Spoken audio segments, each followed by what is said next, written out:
Being a director is hard, and the industry now is a melting pot of colour, culture and creativity. But how does the everyday director use colour in their films? And more importantly, how can you?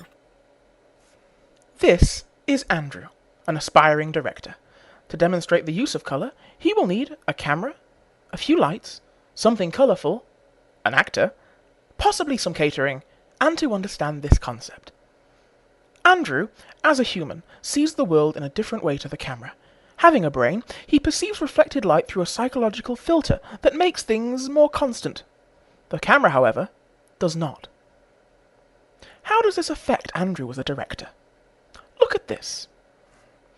This is what the camera sees. It doesn't lie. There's no filter to make the colours hold any kind of consistency from shot to shot.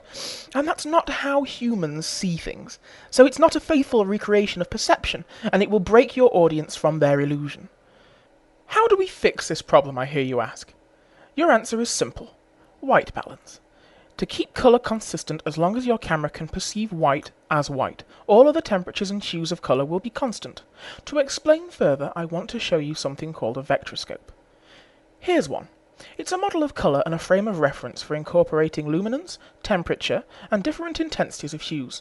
By configuring, say, a piece of white paper as white to a camera, it can perceive the true colours of objects in every circumstance.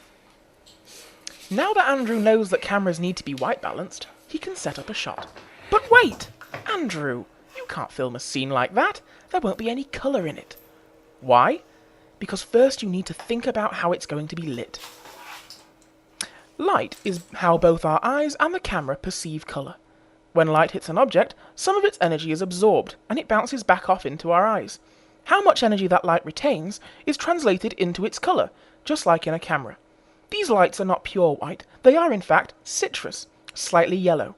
The camera will pick this up even if our eyes are fooled into thinking otherwise. So remember, with every change of light or location, rebalance. You will find more on lighting and three-point lighting in another lesson in this series. Now Andrew can film in perfect colour. To get the most out of colour, you need to plan things out beforehand. There was no accident when filming Schindler's List, where the only colour that came out was one red cloak. No animated film has ever been made without thought to the culture that it was portraying.